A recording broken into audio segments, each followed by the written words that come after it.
Are you new to Star Citizen? Bit overwhelmed with the learning curve? You're not alone.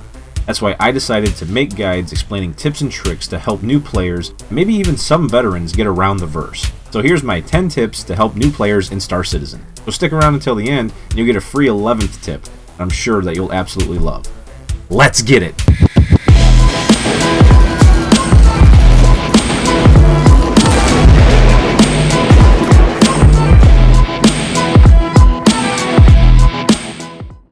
Star Citizen is a huge game, and the learning curve can be absolutely daunting. And there are some important things to know, so we're not just dicking around. My first tip is, the lobby is your place to be. First waking up in Star Citizen, leaving your room, you can figure out that the lobby is the first place to go to get to the next area you're trying to get to. But the lobby is the place to go usually. In Star Citizen, they really like lobbies. Let's just put it that way. It can be daunting trying to figure out where to go, but it turns out that more often than not, you'll be hitting that lobby button on your elevator rides. So if you don't know where to go, try hitting that lobby button. It will most likely lead you to your proper destination. My second tip is actually 3 tips in one, so here's some value for that lackluster but important first tip I just gave you. Food and drink. Your hunger and thirst status gradually decreases, and it can be a huge pain in having to make a pit stop in the middle of mining, trading, or even bounty hunting. You easily can buy food and drink at most space stations, but say you don't feel like taking off your helmet, or you can't find that elusive hot dog stand. You can go to the nearest medical center and lay down, and it'll quickly fill your hunger, thirst, all while healing you. Many people already know this little trick, but here's something that many don't know. Your food and drink status stacks past 100%. That's right, while you can heal your hunger and thirst quickly at a med bed, it will continue to drop at a much faster rate than if you ate or drank something. A quick tip is to overeat and overdrink, even when your status is at 100%. You can drink a couple pips and down a couple glizzies, and your status won't go down for a very long time.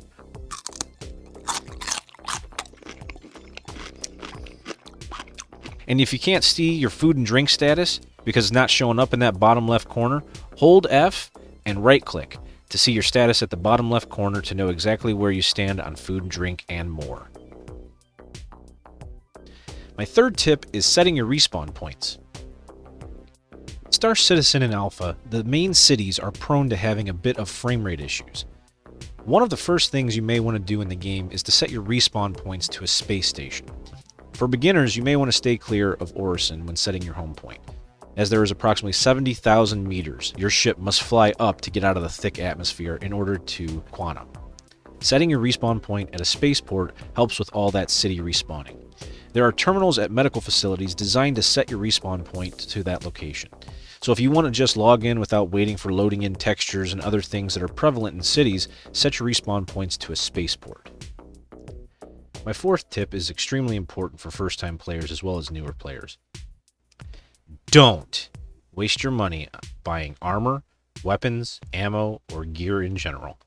As a new player in Star Citizen, you are going to die a lot. You will lose all of your stuff that you purchased and have on yourself when you die.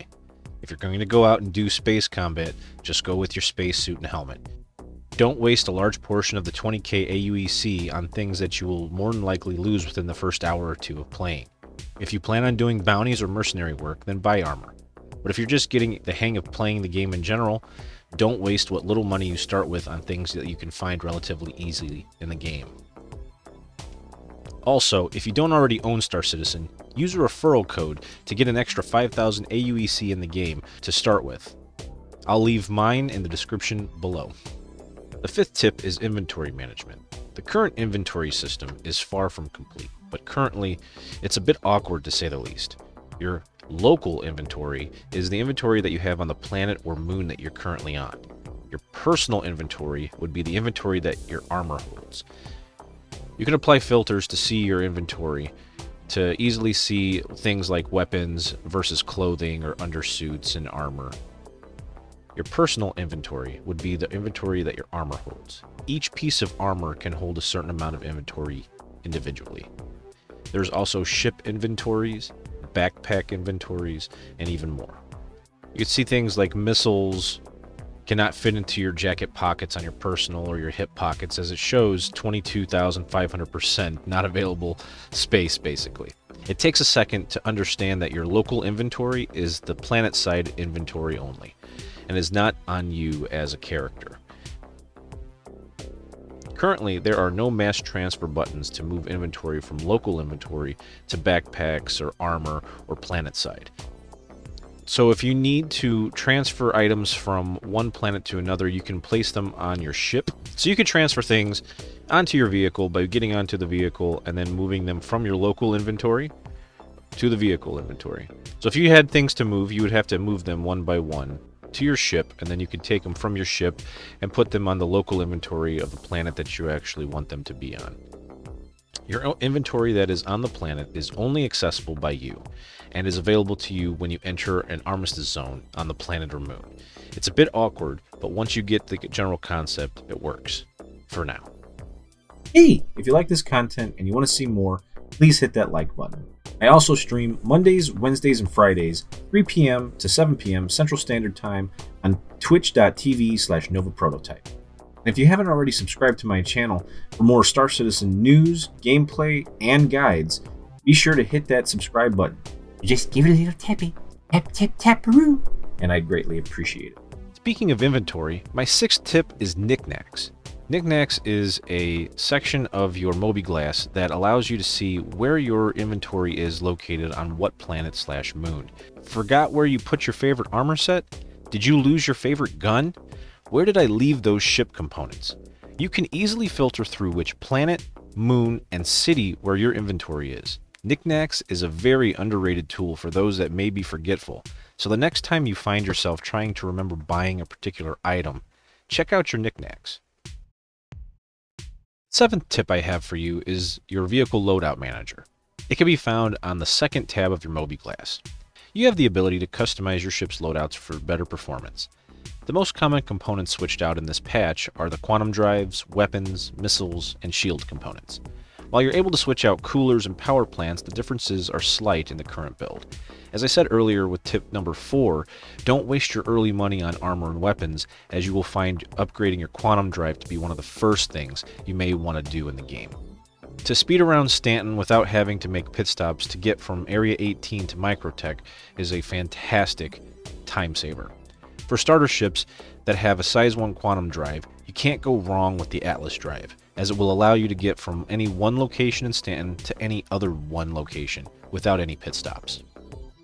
The 8th tip I have for you is the Urkel.Games website. When you first open Urkel, you will have this overwhelming page that has a lot of different information about ships that may seem hard to read at first. I'll go over it. You have 4 slots that you can use to save different ships and their loadout. It starts with every ship's base loadout. You can see weapons, shields, missile racks, quantum drives, and more. Under each item, it will show you the size of the component, the name, the type, sustained DPS, the cooling, and the power consumption. When you click an item, you can select the options available in the current build of the game. For weapons, you can select gimbals or fixed weapons. Fixed weapons will be the size the ship comes stock with. You can gimbal most weapons, but at the cost of the size, which affects the damage output. If an item is selected, it will have a blue selection indicator. It tells you all of the info about that particular component on the information area, including where to get that item in the game. When you're done making the changes to your vehicle, you want to press the non-stock items to cart button. In the cart, you can see the name of the shop, name of the location, quantity, and the price of each. You can save this as an easy-to-read file to your computer if you want. Get to know Urkel, as it will save you a ton of time. My 9th and 10th tips are bug workarounds. Star Citizen is still in alpha, and the game itself has a ton of bugs. After playing a while, you'll come to understand the workarounds the bugs bring. However, the map bugs are some of the most frustrating bugs that we have to deal with. You ever try to bring up your map and select the destination you want to go to, only for it to not allow you to set the route? You can clear that route a ton of times, close your Mobi-Glass, reopen it, and it still won't allow you to go to that specific destination. What the hell can we do? Well, the most consistent workaround I've had for this is to set your location in a straight line destination in the opposite direction. You should be able to set the route to that location. If not, select different areas till it allows you to. Start your quantum to that different location for 5 seconds and then shut it down. Then bring up your mobi-glass and set the destination to the place you want to go. It's annoying, but it works.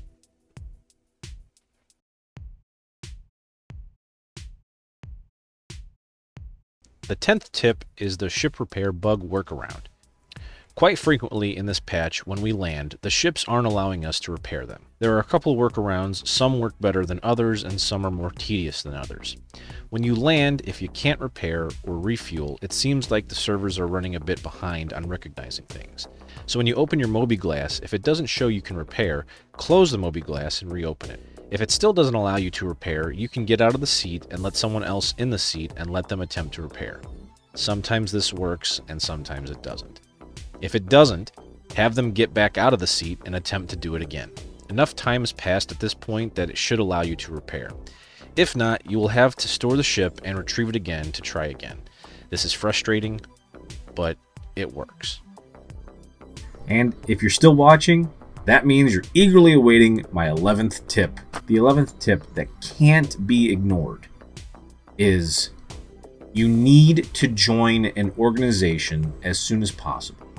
You might think this is a lame tip, but it's essential to maximizing your time in the game. You can bounce ideas off your org mates, you can learn at an accelerated rate, and you can be part of multiple organizations. You can put your application into organizations that you find like-minded people in. And if you want to be a part of our org, well, you're in luck. Our organization is looking for people like you. That's right.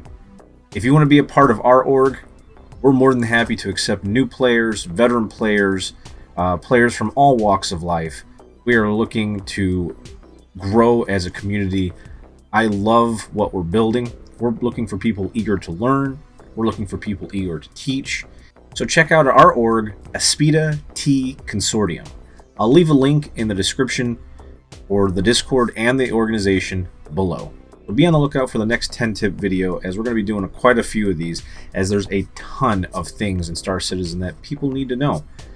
And you're not going to know it unless we as content creators take it upon ourselves to put that information out there. So I hope you enjoyed the video, and if you could please like, share, and subscribe to my channel. Again, check out Nova Prototype at twitch.tv. Mondays, Wednesdays, and Fridays. I'll be more than happy to hang out with you and play with you, and I look forward to seeing you in the verse. Have a fantastic day.